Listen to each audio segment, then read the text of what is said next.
మరొకసారి మనం కలుసుకొని దేవుని వాక్యం ధ్యానించిన కొరకు దేవుడు ఇచ్చిన కృపను బట్టి వందనాలు. మీరందరూ బాగున్నారని నేను విశ్వసిస్తున్నాను. ఈ సమయంలో మనం దేవుని వాక్యంలోకి వెళ్దాము. ఈ సమయంలో ఈ దినం ఇచ్చట గురించి మనం ధ్యానించుకుందాం. గివింగ్, దేవునికి మనము ఇచ్చటను గురించి ఆ విషయమే మనము ధ్యానించుకుందాం.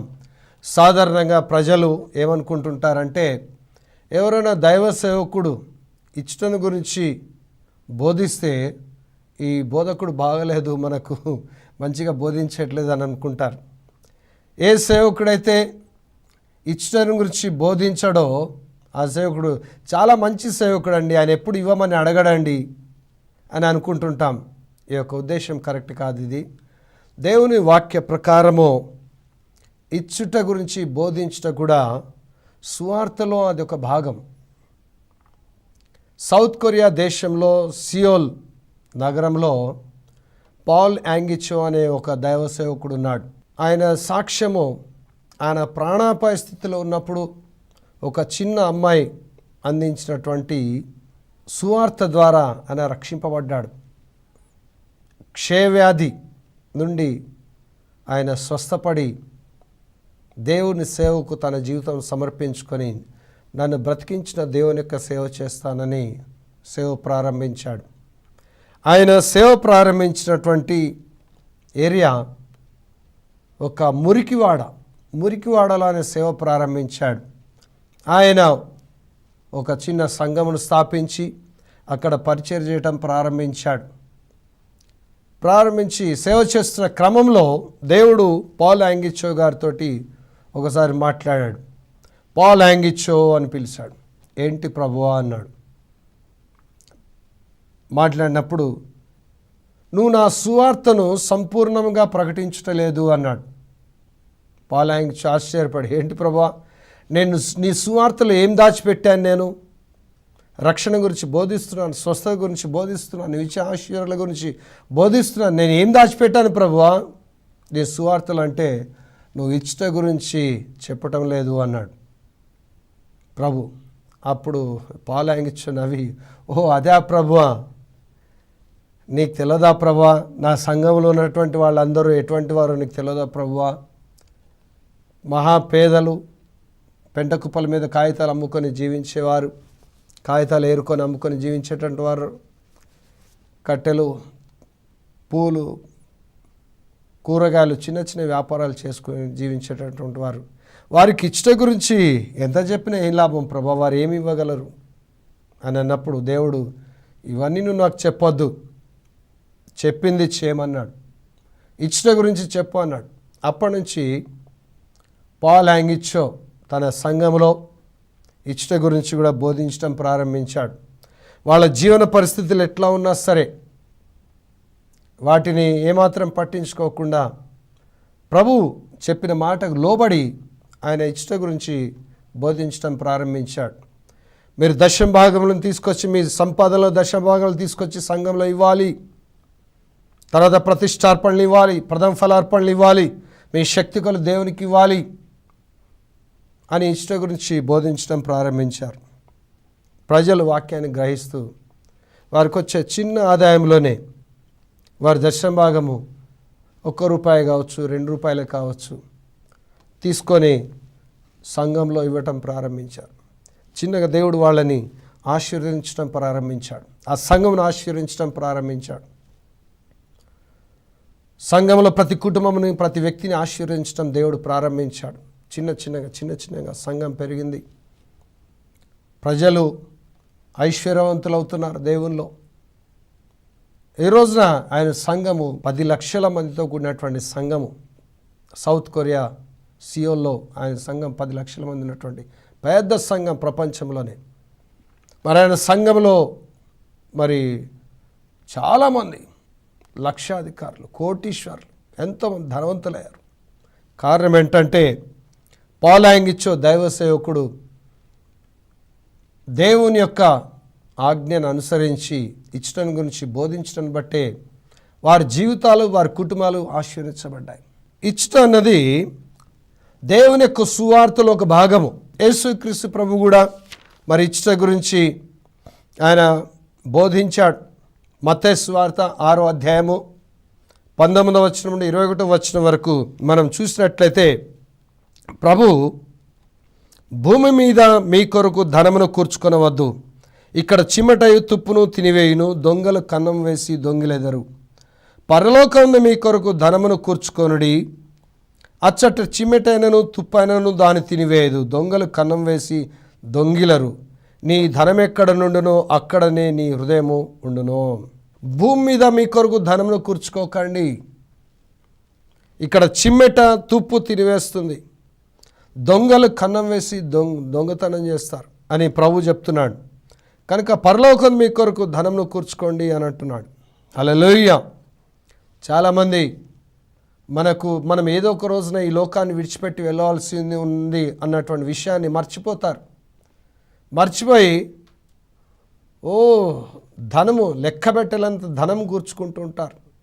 రకరకాల వ్యాపారాలు చేసి రకరకాలుగా మరి దేవునికి ఇవ్వకుండా, చాలామంది క్రైస్తవులు దేవునికి ఇవ్వకుండా డబ్బును దాచుకొని, అయితే ప్రభు చెప్తున్నాడు ఇక్కడ చిమ్మెట తుప్పు తినేస్తుందట, దొంగలు కనువేసి దొంగతనం చేస్తారట. ఇవన్నీ సాతాను శక్తులు. సాతాను శక్తులు మీరు కూర్చుకున్నటువంటి ధనమును నాశనం చేసేస్తాడు. చాలామంది క్రైస్తవులను గమనించాను, దేవునికి ఇవ్వకుండా డబ్బును కూర్చుకున్నటువంటి ధనవంతులు చాలామంది లక్షలు కూర్చుకున్నటువంటి వారు ఏదో ఒక రోజున వారి ఘోరమైనటువంటి రోగాల బారిన పడి, వ్యాధుల బారిన పడి లక్షల రూపాయలు హాస్పిటల్స్కి పెట్టాల్సి వస్తుంది. కొంతమంది పిల్లల పెళ్ళిళ్ళలో కట్నాలుగా ఇవ్వాల్సి వస్తుంది లక్షల రూపాయలు. తీరా చూస్తే వివాహం విఫలమైపోయి వారు ఇచ్చినటువంటి కట్నాలు లక్షల రూపాయలు వ్యర్థమైపోతున్నాయి. ప్రాణాలు పోగొట్టుకొని లక్షల రూపాయలు హాస్పిటల్లో ఖర్చు పెట్టినా కానీ ప్రాణాలు పోగొట్టుకుంటున్నారు, వ్యర్థమైపోతున్నాయి డబ్బు. ఈ విధంగా నేను ఎంతోమందిని గమనించాను. వ్యర్థమైన ఖర్చులతో వారు కూడబెట్టుకున్నటువంటి ధనమంతా నాశనం అయిపోతుంది, జీవితాంతం కూడబెట్టుకున్న ధనమంతా నాశనం అయిపోతుంది. కనుక ప్రభు ఏమంటున్నాడంటే ఇదంతా మరి సాతాను యొక్క కుట్ర, సాతాను యొక్క పన్నాగం. సాతాను శక్తులు నాశనం చేసేస్తాయి. భూమి మీద నువ్వు ధనమును కూర్చుకుంటే సాతాను శక్తులు వాటిని ఏ విధంగా నాశనం చేసేస్తుంటాయి. కనుక ప్రభు ఏమన్నాడంటే భూమి మీద మీరు మీ కొరకు ధనమును కూర్చుకోకండి, పరలోకమున మీ కొరకు ధనమును కూర్చుకోండి అన్నాడు. పరలోకంలో కూర్చుకోండి మీ ధనము, ఎందుకంటే అక్కడ చిమ్మటైనను తుప్పైనను మీ ధనాన్ని తినివేదు. అక్కడ దొంగలు రారు, కన్నం వేసి దొంగిలేరు. సాతాను శక్తులు పరలోకం మీరు దాచుకున్నటువంటి ధనమును సాతాను శక్తులు ముట్టుకోలేవు, దయ్యపు శక్తులు ముట్టుకోలేవు. అయితే పరలోకంలో ధనం దాచుకునేటటువంటి విధానం ఏమనగా దేవుని పరిచర్య కొరకు మీరు ఇవ్వటమే, ధారాళంగా ఇవ్వటమే. పరలోకమందు మీ కొరకు ధనమును కూర్చుకోవటం. చిన్నప్పుడు మా అమ్మ చర్చికి వెళ్ళేటప్పుడు సండే స్కూల్లో కానుక వేయడానికి మాకు డబ్బులు ఇచ్చేది, కానుకలు ఇచ్చేది. ఆ డబ్బులు తీసుకొని వెళ్ళి మేము సండే స్కూల్లో కానుక వేయకుండా ఒక్కోసారి మేము కొనుక్కొని తినేది. మా అమ్మకు తెలిసినప్పుడు మా అమ్మ ఏ విధంగా వీళ్ళకి చెప్తే అర్థమవుతుంది అని ఆమె మాకు ఒక విషయం చెప్పేది.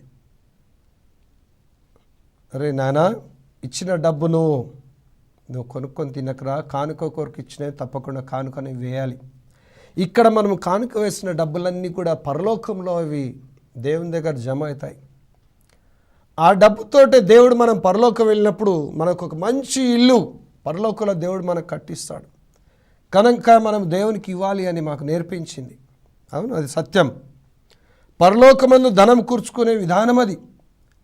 దేవుని పరిచర్య కొరకు డబ్బునిచ్చుట, ప్రభువైన యేసుక్రీస్తు నామములో బీదల అక్కర్లు తీర్చుట, ఇది పరలోకమందు మన కొరకు ధనమును కూర్చుకొనుట. అక్కడ పరలోకంలో కూర్చుకున్నటువంటి ధనమును సాతాను శక్తులు ఏమీ చేయలేవు, ముట్టుకోలేవు. ఈ డబ్బు పరలోకం పోయినప్పుడే మనకు ఉపయోగపడుతుందా, ఈ లోకంలో ఉపయోగపడుతుందా అంటే కేవలం పరలోకంలో మాత్రమే కాదు, ఈ లోకంలో కూడా దేవుడు మనకు ఆశీర్వాదాలు ఇస్తాడు. ఈ లోకంలో జీవించినంత కాలము మనం ఎంతైతే దేవునికి ప్రతి వారము ప్రతి నెల ఇచ్చుకుంటూ వెళ్తుంటామో దేవుడు దానికి 100 అంతలుగా 1000 అంతలుగా ఫలం దేవుడు మనకు ఇస్తూ పోతుంటాడు. లూకా సువార్త 6వ అధ్యాయము 38వ వచనంలో మనం చూసినట్లయితే, ఈయుడి అప్పుడు మీకు ఇయ్యబడును, అణచి కుదిలించి దిగజారునట్లు నిండు కొలతను మనుషులు మీ ఒడిలో కొలుతురు. మీరు ఏ కొలతతో కొలుస్తారో ఆ కొలతతోటే మీకు మరలా కొలబడిన నిశ్చయముగా మీతో చెప్తున్నాను ప్రభు. ఈయుడి మీకు అప్పుడు ఇవ్వబడును. అది ఎక్కడ? ఈ లోకంలో జీవించినప్పుడు మన ప్రభు పరిచర్య కొరకు ఇచ్చినప్పుడు దేవుడు తప్పకుండా మనకి ఇస్తాడు. ఏ విధంగా ఇస్తాడు అంటే, మనుషులతో మనకు కొలిపిస్తాడు, మనుషులకు మనం ఇచ్చేలాగానే చేస్తాడు. God is our source. దేవుడు మన సోర్స్. మనుషుల ద్వారా దేవుడు మనకు కొలిపిస్తాడు.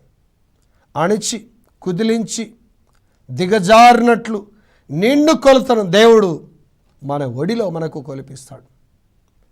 ఎవరికైనా మనం ప్రియమైన వారికి ఏమైనా ఇచ్చేటప్పుడు ఆ విధంగా ఇస్తాం. మనకు ఇష్టం లేని వారికి ఇవ్వాలి అంటే ఆ అణిచి కుదిలించి దిగజారినట్లు నిండు కొలతతో ఇవ్వం. మనం కటాకట్గా ఎంతవరకు అంతవరకు కొలిసి ఇచ్చేస్తాం. కానీ ఎవరైనా మనకి ఇష్టమైనటువంటి ప్రియులకు మనం ఇచ్చేటప్పుడు బాగా అణుస్తాం, కుదిలిస్తాం, నిండు కొలత, ఇంకా పొర్లిపేట నిండు కొలతను కొలిచిపోస్తాం. ఆ విధంగా దేవుడు మనుషులతోటి మనకి ఇప్పిస్తా అంటున్నాడు. 100 1000 ఫలం దేవుడు మనకి ఇస్తాడు. హల్లెలూయా. కనుక ప్రభు ఈయుడి మీకు ఇవ్వబడును. ఈ లోకంలో మనం పేదలుగా జీవించడం దేవునికి ఇష్టం లేదు, దరిద్రులుగా జీవించడం దేవునికి ఇష్టం లేదు. ఈ లోకంలో మనం ధనవంతులమయ్యే విధానము దేవుని ద్వారానే. కానీ ప్రభువుకి వేరుగా ఉండి మనం ధనవంతులుగా అవుదామని ఎంత ప్రయత్నం చేసినా కానీ నష్టాలే కలుగుతుంటాయి. కానీ మరి మనకు ఎటువంటి లాభము కలగదు. ప్రభుకి ఇచ్చినప్పుడు తప్పకుండా దేవుడు మనకు మంచి ఆరోగ్యం ఇస్తాడు, బలమును శక్తినిస్తాడు. దేవుడు మనకి ఈ లోకంలో మంచి ఈవులను ఇస్తాడు. మనం ఇచ్చిన దానికి ప్రతిఫలంగా ఇంకా ఆయన అనేక విధాలుగా మనకిస్తూ ఉంటాడు. అబ్రహాము దేవునికిచ్చి ఏ విధంగా ఈ లోకంలో ధనవంతుడయ్యాడో అదే రీతిగా దేవుడు మనల్ని కూడా అన్ని విషయాల్లో ధనవంతులుగా దేవుడు మనల్ని ఆశీర్వదిస్తాడు. ఇక్కడ మత్తయి సువార్త 6వ అధ్యాయం 21వ వచనంలో చూసినట్లయితే, నీ ధనం ఎక్కడ ఉండునో అక్కడనే నీ హృదయము ఉండును. మన ధనం ఎక్కడ ఉంటుందో అక్కడే మన హృదయం ఉంటుందట. మనం దేవుని పరిచర్యకి ఇచ్చట ద్వారా, బాగా ఇచ్చట ద్వారా మనము ధనమును పరలోకంలో కూర్చుకుంటూ ఉన్నట్లయితే మన డబ్బంతా అక్కడ పంపిస్తున్నాం కాబట్టి మన హృదయం ఎప్పుడు దేవుని మీదనే ఉంటుంది. నా డబ్బంతా అక్కడ పంపిస్తున్నాను, ప్రభు దగ్గర పంపిస్తున్నాను కాబట్టి ప్రభు నాకు గొప్ప ఫలం పరలోకంలో ఇవ్వబోతున్నాడని నిత్యం మన ఆలోచనలన్నీ ప్రభు మీదనే ఉంటాయి. మన ఆలోచనలన్నీ పరలోకం మీదనే ఉంటాయి. లేకపోతే ఇక్కడ ఈ లోకంలో ఎక్కడ దాచుకున్నా నువ్వు, నీ మనసు అంతా అక్కడే ఉంటుంది, దేవుని మీద ఉండదు. డబ్బు ఎక్కడ దాచుకున్నావు అక్కడే ఉంటుంది, కానీ దేవుని మీద ఉండదు. దేవుని వాక్యంలో లోభత్వమును విగ్రహారాధనతో పోల్చాడు. లోభత్వం, పిసినితనం, విగ్రహారాధన వంటిది, విగ్రహారాధనతో సమానం. అది ఎవడును 2 యజమానులకు దాసులుగా ఉండలేరు.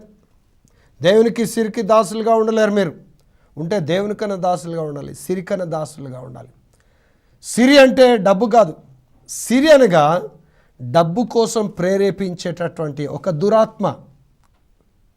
సిరి అన్నది ఒక స్పిరిట్, అది ఒక దురాత్మ, ఒక దుష్టాత్మ.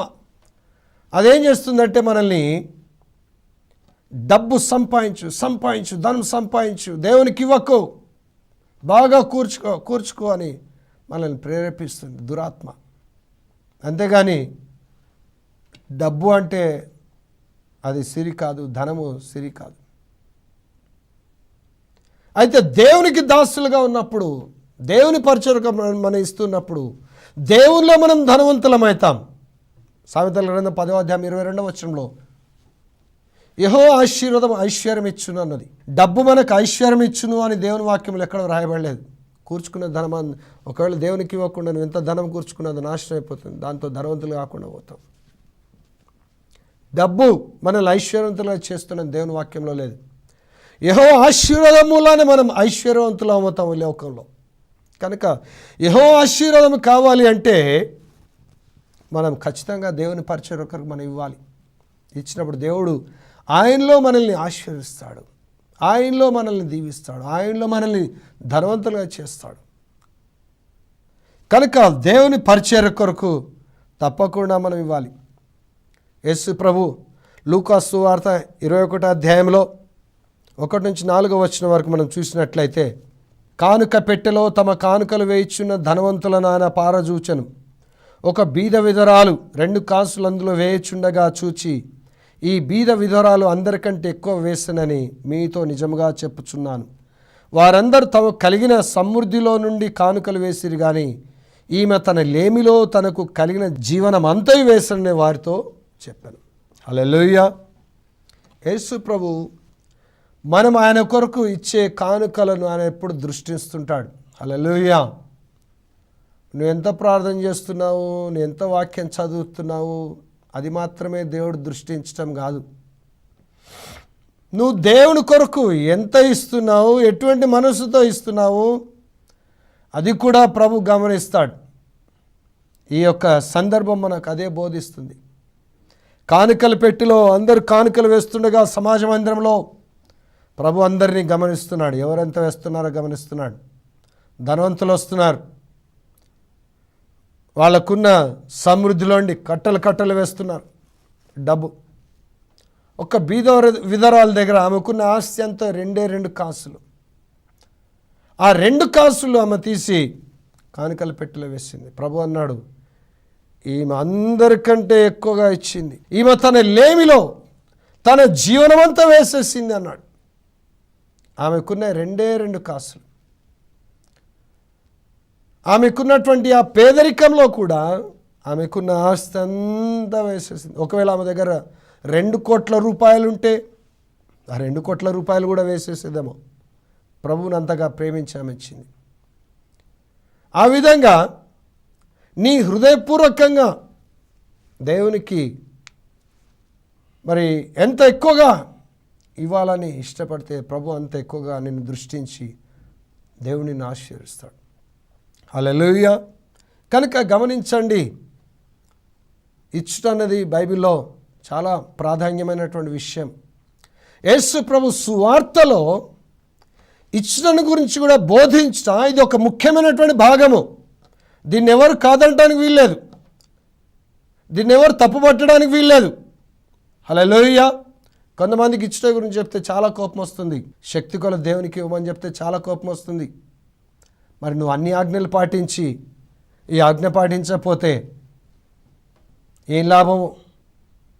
శాపగ్రస్తులైపోతారు. మలాకి గ్రంథం 3వ అధ్యాయంలో ప్రభు చెప్తాడు, నా దగ్గర దొంగతనం చేస్తున్నారు మీరు అంటున్నాడు. దశమ భాగములను, ప్రతిష్టార్పణలను, ప్రథమ ఫలార్పణలు ఇవ్వకుండా దొంగతనం చేస్తున్నారు, మీరు శాపగ్రస్తులు అన్నాడు ప్రభు. శాపగ్రస్తులు పరలోక రాజ్యంలో ప్రవేశించారు. యేసుప్రభు యొక్క వాక్యం అంతా నువ్వు పాటిస్తూ, అంతా నువ్వు సరిగ్గానే నడుస్తూ, ఇచ్చుట విషయంలో నువ్వు తప్పిపోయినా కానీ నువ్వు శాపగ్రస్తుడని దేవుని యొక్క వాక్యం సెలవిస్తుంది. నేను కాదండి, దేవుని వాక్యం చెప్తుంది. అన్ని పాటించి నువ్వు ఇచ్చుట విషయంలో నువ్వు ప్రభువు చెప్పిన రీతిగా నువ్వు ఇవ్వకపోతే నువ్వు శాపగ్రస్తుడని దేవుని వాక్యం చెప్తుంది. శాపగ్రస్తులు ఎవరు కూడా పరలోక రాజ్యం ప్రవేశించారు. కనుక ప్రభు అంటున్నాడు, మీరు నాకు ఇచ్చి శోధించి చూడండి. మలాకి గ్రంథం 3వ అధ్యాయం 10వ వచనంలో, మీరు నాకు ఇచ్చి శోధించి చూడండి, నేను ఆకాశ వాక్యములను విప్పి పట్టజాలంత విస్తారమైన దీవెనలు మీపై కుమ్మరిస్తానన్నాడు. పట్టజాలనంత విస్తారమైన దీవెనలు కుమ్మరిస్తాన్నాడు. అదే అణిచి కుదిలించి దిగజారినట్లు నిండు కొలత, పట్టజాలనంత దీవెనలు. కనుక ప్రభువుకి ఇచ్చే విషయంలో మీరు ఏ మాత్రం కూడా మీరు వెనక్కిపోవద్దు. మీరు హృదయపూర్వకంగా ప్రభు పరిచర్య కొరకు ఇవ్వండి. మీకు బోధించే సేవకులు పట్టుకొని ఈయన మంచి సేవకుడు కాదు ఇవ్వమని చెప్తుంటాడని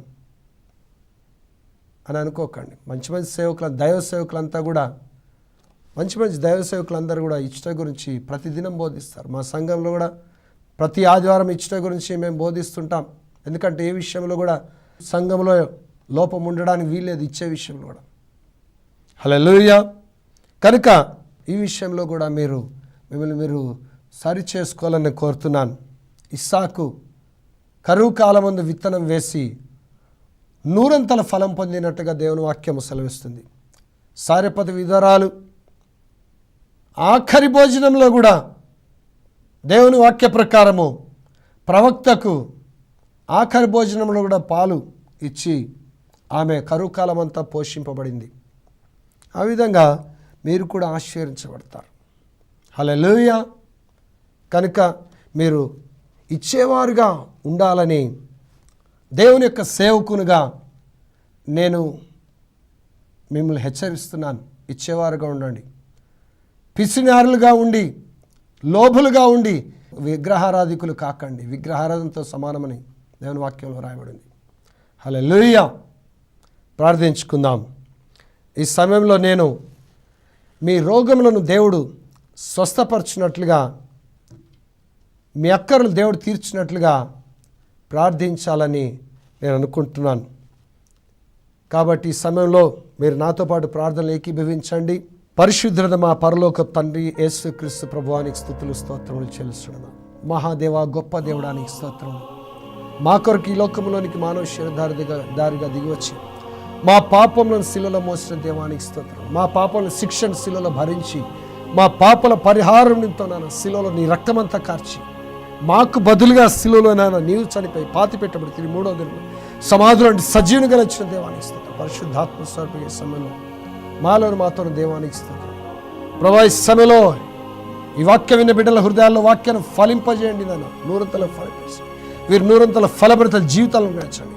ప్రభువా, ఈ సమయంలో ఈ బిడ్డల్లో నాయన రోగములతో ఉన్నటువంటి వారి విషయమై, వ్యాధులతో ఉన్నటువంటి వారి విషయమై, నొప్పులు బాధలతో ఉన్న వారి విషయమై నేను ప్రార్థిస్తున్నాను. ప్రభా, నీ దాసునిగా నాన్న నీవు నాకు అనుగ్రహించిన అధికారాన్ని బట్టి ఇదిగో ఈ బిడ్డలో ఉన్నటువంటి ప్రతి విధమైన రోగమును, ప్రతి విధమైన వ్యాధిని, ప్రతి విధమైన నొప్పిని, ప్రతి విధమైన బాధను, ప్రతి విధమైన బలహీనతను, అవన్నీ తీసుకొచ్చిన దురాత్మలు, సాతాను శక్తులను, బాణ శక్తులు, చేతవ శక్తులు ప్రభువా యేసుక్రీస్తు ఇప్పుడే నేను బంధిస్తున్నాను, గద్దిస్తున్నాను, శపిస్తున్నాను.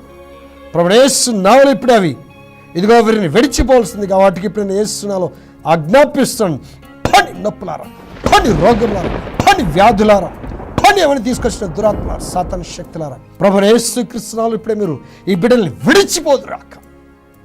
యేసుక్రీస్తు ప్రభునామములో ఈ బిడ్డలో ఉన్నటువంటి క్యాన్సర్ గడ్డలు ఇప్పుడే మట్టువైపోను కాక.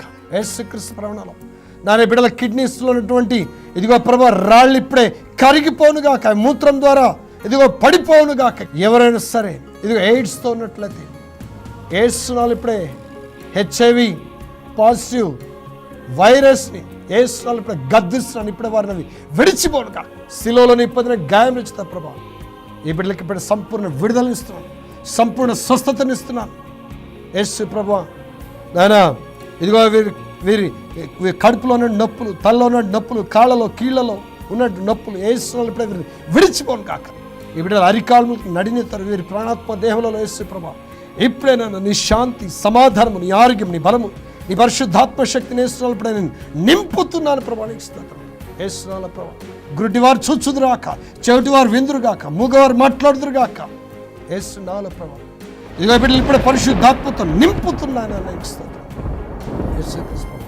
ఇదిగో బిడ్డలు ఉన్నటువంటి విశ్రింతాలు కలిగిస్తున్న ఆత్మ, లోభత్వం కలిగిస్తున్న ఆత్మలు ఇప్పుడే బిడ్డలు విడిచిపోను కాక. యేసునామములో ప్రభా ఈ బిడ్డలు ఇచ్చే హృదయం కలిగి ఉండదు కాక. ఇప్పటి నుంచి పరిశుద్ధాత్మ దేవా యేసుక్రీస్తు ప్రభునామములో నాన్న ప్రజలు ఇప్పుడే నాన్న మీరు అన్ని విషయంలో ఆశీర్వదించండి, అన్ని విషయంలో దీవించండి ప్రభా. నీ కృపతో నింపడి నీకు స్తోత్రం. యేసు ప్రభా నాన్న ఈ బిడ్డల్ని ఆత్మలు ఎవరి ఆత్మలు అయితే రక్షింపడలేదు వారి ఆత్మలు ఇప్పుడే రక్షింపడం కాక.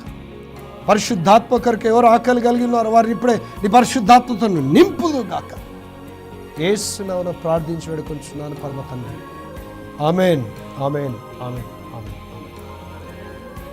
ఇప్పుడు మీలో ఇంత క్రితం మీరు ఏమి చేయలేకపోయారో అది చేసి చూడండి. నడవలేని వారు లేచి నడిచి చూడండి.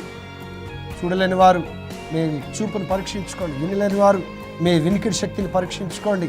మాట్లాడలేని వారు మీరు మాట్లాడడానికి ప్రయత్నించండి, మాట్లాడించండి. మీలో క్యాన్సర్ ఉన్న వాళ్ళు చెక్ చేసుకోండి, కిడ్నీలో రాళ్ళు ఉన్నటువంటి వారు చెక్ చేసుకోండి, మీలో ఏ నొప్పి ఏ బాధ ఉన్నా కానీ చెక్ చేసుకొని మీ సాక్ష్యాలు మాకు తెలియజేయండి. మీ సాక్ష్యాలను బట్టి మేము సంతోషించి ప్రభువును స్తుతించి, మీ సాక్ష్యాలను బట్టి ఇతరుల విశ్వాసం కూడా బలపడినట్లుగా మీ సాక్ష్యాలని ప్రకటిస్తాం. దేవుడు మిమ్మల్ని దీవించును గాక యేసు నామములో. ఆమేన్.